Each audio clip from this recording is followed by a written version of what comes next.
ఏం సినిమాకి తీసుకొచ్చినవురా? సినిమా రాలేదే. చిత్రహింసరా? నీకంటే తప్పదురా రివ్యూలు ఇవ్వాలి కాబట్టి నువ్వెళ్తావు. మమ్మల్ని ఎందుకు తీసుకొచ్చావు అంటున్నా. మేము హ్యాపీగా నీ రివ్యూ చూసిన తర్వాత డిసైడ్ అవ్వాలి కదా! ఎళ్ళాలా వద్దా అని. నాకేం తెలుసని ఇలాగుంటదని. సర్లే మనం తర్వాత గొడవ పడదాం గానీ అక్కడ ఆడియన్స్ వెయిట్ చేస్తున్నారు నీ రివ్యూ కోసం. ముందు రివ్యూ చెప్పు. ఫస్ట్ హాఫ్ ఎలా ఉంటదంటే ఆగు సబ్స్క్రైబ్ చేసుకోమని అడిగావా? మర్చిపోయానన్నయ్య. కంగారు పెట్టకు నన్ను. Hi hello welcome back to my channel. I'm Shankar. మీరు కనుక నా ఛానల్కి ఫస్ట్ టైం వచ్చినా మీకు నా కంటెంట్ నచ్చినా please like and subscribe to my channel. Over 1 like and 1 subscribe means a lot to me to encourage and to create more content like this.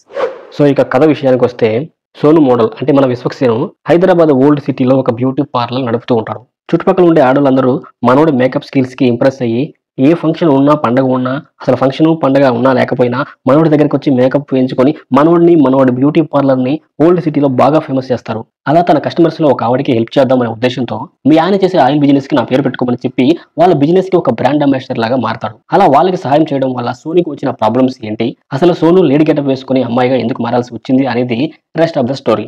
ఇక first half విషయానికొస్తే worst to the core and అసలు చాలా చోట్ల బోరింగ్‌గా and ఇరిటేటింగ్‌గా అనిపిస్తుంది లిటరల్‌గా. Sonu model character చుట్టూ రాసుకున్న scenes గాని, ఆ బ్యూటీ పార్లర్ గాని, డైలాగ్స్ గాని ఇలా ప్రతీది కూడా క్రింజ్ కంటే దారుణంగా ఉంటాయి. అరే నీకేమైనా బుర్ర ఉన్నదారా? అసలు ఎలా ఓకే చేశారో ఈ సినిమా అని అనిపిస్తుంది మనకి. సెకండ్ హాఫ్ ఏమైనా కొంచెమైనా బెటర్‌గా ఉంటుందేమో అనుకున్నా. ఫస్ట్ హాఫ్ క్రింజే ఇక్కడ కూడా కంటిన్యూ అవుతుంది. ఆ లేడీ గెటప్ సీన్స్ ఏమైనా వర్కౌట్ అవుతాయేమో అనుకున్నా. అవి కూడా వర్కౌట్ అవ్వలేదు. ఆ క్యారెక్టర్ మీద ఉన్న ఒకే ఒక పాజిటివ్ ఇంప్రెషన్ ఏందంటే విశ్వక్సేను లేడీ గెటప్‌లో చాలా బాగున్నాడు. అదొక్కటే బాగుంది. అసలు ఒక పాజిటివ్ ఇంప్రెషన్ కూడా ఆ క్యారెక్టర్ మీద రాదు మనకి. అంత జాగ్రత్తగా ఎలా రాసుకున్నారో మరి డైరెక్టర్ స్క్రిప్ట్‌ని.